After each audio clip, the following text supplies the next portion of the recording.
Assalamualaikum warahmatullahi wabarakatuh dan salam sejahtera buat kita semua. Tema dari mata pelajaran administrasi umum kita kali ini adalah manajemen dan masih bersama dengan saya Hajrani Davis SPD. Kompetensi dasar yang akan kita capai memahami fungsi-fungsi manajemen dan mengklasifikasikan fungsi-fungsi manajemen. Bahasan materi kita yang pertama hakikat manajemen dan yang kedua fungsi manajemen. Adapun yang akan kita bahas pada materi hakikat manajemen, yang pertama pengertian manajemen, kedua unsur-unsur manajemen, dan yang ketiga tingkatan manajemen. Materi fungsi manajemen yang akan kita bahas adalah pertama perencanaan atau planning, kedua pengorganisasian atau organizing, ketiga penyusunan staff atau staffing, keempat pengarahan atau directing, kelima pengkoordinasian atau coordinating, dan yang keenam adalah pengawasan atau controlling. Mari kita bahas materi yang pertama, hakikat manajemen untuk mengetahui pengertian dari manajemen. Manajemen berasal dari bahasa Italia. Pada tahun 1561, manager yang berarti mengendalikan. Bahasa Prancis lalu mengadopsi kata ini dari bahasa Inggris menjadi manajemen yang berarti melaksanakan atau mengatur. Beberapa ahli mengemukakan pengertian dari manajemen, di antaranya Harold Kunz dan O'Donnell mengatakan bahwa manajemen adalah penyelesaian pekerjaan melalui kegiatan-kegiatan orang lain. Josh Atiri menjelaskan bahwa manajemen adalah pencapaian tujuan yang ditetapkan terlebih dahulu dengan menggunakan kegiatan orang lain. Frederick Winslow Taylor menjelaskan bahwa manajemen adalah suatu percobaan yang sungguh-sungguh untuk menghadapi setiap persoalan yang muncul dalam sebuah perusahaan dan organisasi. Dan Mary Parker Follett mengatakan manajemen merupakan seni dalam menyelesaikan pekerjaan melalui orang lain. Nah, demikianlah pengertian manajemen dari beberapa ahli. Selanjutnya, unsur-unsur manajemen.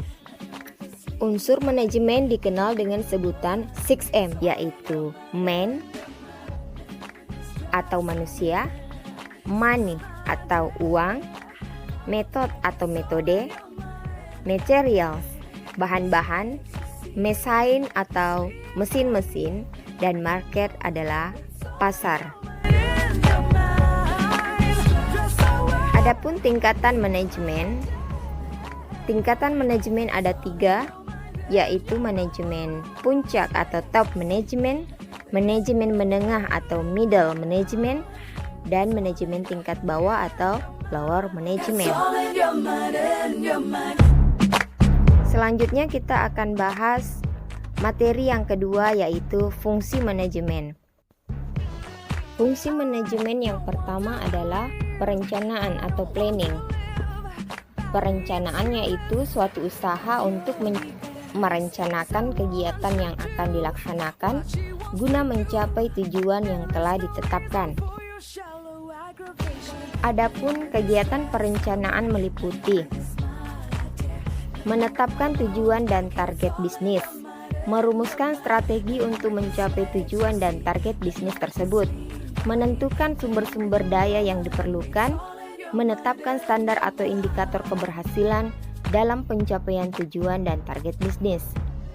Selanjutnya, fungsi manajemen yang kedua adalah pengorganisasian atau organizing, yaitu mengalokasikan seluruh pekerjaan yang harus dilaksanakan antara kelompok kerja dan menyediakan lingkungan kerja yang tepat dan sesuai. Selanjutnya yang ketiga adalah penyusunan staff atau staffing. Penyusunan staff atau staffing adalah kegiatan untuk memperoleh karyawan secara efektif dan efisien akan mengisi jabatan-jabatan kosong pada organisasi perusahaan. Kegiatan dalam penyusunan staf antara lain pengadaan atau procurement, penarikan atau rekrutmen, seleksi atau selection, penempatan placement, dan pemberhentian atau separation. It's only what you see. Fungsi manajemen yang keempat adalah pengarahan atau direction.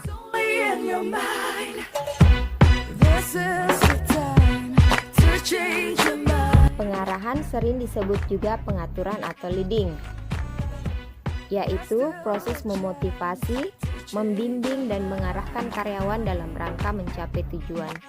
Adapun gaya kepemimpinan yang umum dijumpai dalam berbagai bentuk organisasi, yang pertama, pemimpin otoriter yang mengambil keputusannya sendiri.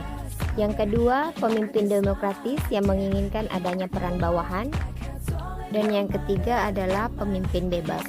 Selanjutnya kita masuk ke fungsi manajemen yang kelima, pengorganisasian atau coordinating. Pengkoordinasian yaitu fungsi mengkoordinasi seluruh pekerjaan dalam satu totalitas organisasi pekerjaan. Pengkoordinasian mengandung hal-hal sebagai berikut: sinkronisasi kegiatan, keterpaduan kegiatan, menyelaraskan kegiatan, dan mencegah overlapping dan kekosongan kegiatan. Selanjutnya fungsi manajemen yang keenam yaitu pengawasan atau controlling. Pengawasan adalah proses pengamatan dari pelaksanaan seluruh kegiatan organisasi untuk menjamin agar semua pekerjaan yang dilakukan berjalan sesuai dengan rencana yang telah ditetapkan. Adapun jenis pengawasan yaitu pengawasan pendahuluan, pengawasan concurrent, dan pengawasan umpan balik. Berikutnya fungsi pengawasan, yaitu mencegah penyimpangan, memperbaiki kesalahan dan kelemahan, mendinamiskan organisasi, mempertebal rasa tanggung jawab, dan mendidik pegawai atau pelaksana. Demikianlah pemaparan singkat tentang fungsi manajemen. Semoga materi kita kali ini berguna buat kalian dan memberi berkah buat semua. Wabillahi taufik wal hidayah. Wassalamualaikum warahmatullahi wabarakatuh.